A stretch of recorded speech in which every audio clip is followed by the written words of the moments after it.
Hi bro, hi sister, praise lord. இந்த உலகத்தில் ஆண்டவர் நம்ம கொடுத்த ஒரு முக்கியமான வேலை. நிறைய பேர் அதை மறந்துட்டீங்க பிரதர் சிஸ்டர். நான் அதை ஞாபகப்படுத்துறேன். ஆவியானவர் உங்களுக்கு ஞாபகப்படுத்த நான் விசுவாசிக்கிறேன். அவருடைய வார்த்தையை கேட்டு கீழ்ப்படிந்து நடக்கிறது ஒரு அதிமுக்கிய வேலையாக இருந்தாலும் அதை தாண்டி இந்த ஒரு வேலையும் ரொம்ப முக்கியமானது. ஸோ நான் வார்த்தைக்குள்ள போய்ட்டு மீதியான காரியங்களை பேசுகிறேன். என்ன மாதிரி ஆண்டவர் வெளிப்படார் நான் விசுவாசிக்கிறேன்.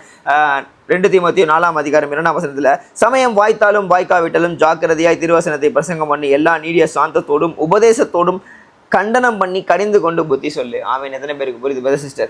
ஓகே, இது எல்லாரும் மேலேயும் விழுந்த கடமை. ஓகே, நான் தான் பிரசங்கம் பண்ணோம், அதாவது இப்படி ஒரு போதகர் தான் பிரசங்கம் பண்ணோம் அப்படின்ற ஒரு கான்செப்ட்லாம் தாண்டி இந்த ஒரு வசனம் நேரம் கிடைச்சாலும் கிடைக்கலாலும் உனக்கு நடந்த நன்மையை கர்த்தர் உன்னை ஆசீர்வச்சதை நீ 4 பேருக்கு சொல்லு சாட்சியா. அதுதான் உண்மை, அதுதான் திருவசனம். அதாவது என்னை பயப்படாத, என்னை பலப்படுத்தி என்னை மீட்டு கொண்டாரு அப்படின்னு ஆண்டவர் சொல்லியிருக்காருல, அதை சொல்லிக் கொடுங்க. பயப்படுறவங்களுக்கு சொல்லிக் கொடுங்க, கட்டுண்டவர்களுக்கு விடுதலை பண்ணுங்க வார்த்தைகள்னால நிறைய பேருக்கு. ஸோ டைம் கிடைக்கும் போதெல்லாம் தட்ஸ் அவர் கால். ஓகே, முதலாவது அவருடைய வார்த்தையை கீழ்ப்படிந்து நடக்கிறது அதிமுக்கிய வேலையாக இருந்தாலும் இதுவும் நமக்கு கொடுக்கப்பட்ட ஒரு வேலை இந்த உலகத்தில். ஸோ சாட்சிகளாக நம்ம வாழணும், வார்த்தையை பிரசங்கம் பண்ணணும். யாருக்கும் பயப்படாதீங்க. அடுத்தவனுக்கெல்லாம் நம்ம பதில் சொல்லணும் அவசியமே கிடையாது. நம்மை பாதுகாக்க, நம்மை பலப்படுத்த, நமக்கு சகாயம் செய்ய அவர் ஒருவர் உண்டு. புரியுதா?